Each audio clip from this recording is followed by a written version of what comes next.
अपने इस जीवन शक्ति वीर शक्ति को नष्ट करते हैं, उनका लक्षण है वो चिड़चिड़े स्वभाव के हो जाते हैं, थोड़ी सी बात में बहुत गर्म हो जाते हैं, दूसरों को अशांत बना देते हैं, खुद अशांत बने रहते हैं, थोड़ी थोड़ी बात में बहुत बड़े अपवित्र कार्य कर बैठते हैं। जिन्हें ब्रह्मचर्य व्रत रखने की बात जिनके जीवन में आए वो महाक्रोधी हो जाते हैं, ईर्ष्यालु हो जाते हैं, पापात्मा बन जाते हैं और घोर विषयों के गुलाम बन जाते हैं। जैसे जैसे उनकी जीवनी शक्ति नष्ट होती वैसे वैसे उनको लगता है कि विषय में सुख और है, इससे नहीं तो इससे, ऐसी वासना बढ़ करके उनकी महादुर्गति हो जाती है। यदि आप अपनी इंद्रियों को नियंत्रित नहीं किए, आपने अपने को संयम में नहीं रखा तो सबसे बड़ी मूर्खता कर रहे हो, आप ठगे गए, अपने आप से आप ठगे गए। सावधान, जिसने अपनी जीवनी शक्ति का अपव्यय कर दिया उसका जीवन नष्ट हो जाता है, कुछ भी करने लायक नहीं रहता, वो केवल एक नाटक होता रहता है, अंदर अंदर उसको वही चिंतन चलता रहता है उसी विषय सुख का, और अवसर आने पर ना प्रगट में अवसर न आया तो चिंतन मात्र से।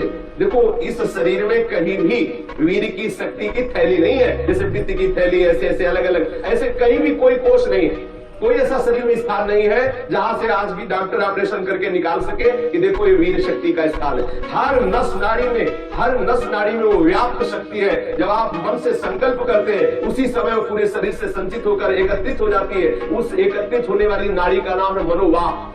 और जिस समय आपने कामता पूर्वक संकल्प, आगे वर्णन आएगा, संकल्प किया उसी समय आप बेकार हो गए। वो भले किसी कारण से बाद में वो शक्ति नष्ट हो, लेकिन बेकार आप उसी समय से हो गए। इसलिए सावधानी पूर्वक गंदे क्रियाएं, गंदे लोगों का संग और गंदे विचारों को अपने अधीन किया जाए। तो सबसे पहले हम विचार करते कि मन है क्या।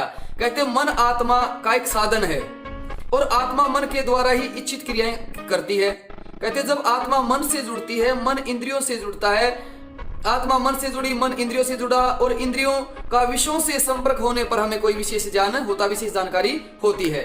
कहते ये मन है ना, इसके बिना कोई भी काम नहीं होता, मन के बिना कोई भी कार्य नहीं होता। और यही कारण होता है कि मन से संपर्क न होने पर, जब मन से संपर्क न हो तो हम देखते हुए भी नहीं देखते और सुनते हुए भी नहीं सुनते।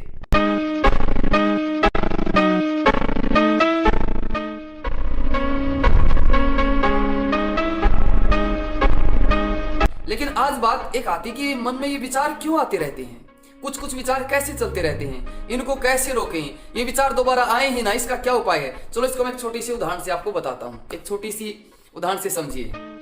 देखिए मान लीजिए आपके घर कोई व्यक्ति आई, व्यक्ति बड़ा निकम्मा है, दुष्ट है, और आपके घर का जो दरवाजा हो गेट बंद है, ठीक है। व्यक्ति ने आकर के दरवाजा खटखटाया, आप चाहो तो दरवाजा खोलो और चाहो तो दरवाजा मत खोलो। बताओ ये आपकी इच्छा होगी ना, आपकी इच्छा होगी, चाहोगे तो दरवाजा खोलो और चाहो तो दरवाजा मत खोलो। यदि दरवाजा खोलोगे तो व्यक्ति अंदर आएगा, दरवाजा नहीं खोला तो व्यक्ति अंदर नहीं आ सकता। तो इसलिए सबसे पहली बात यह है, इस बात को ध्यान से सुन लेना। ये बात जिस जिसकी समझ में आ जाएगी वो मन के ऊपर 80% काबू पा लेगा, 80%।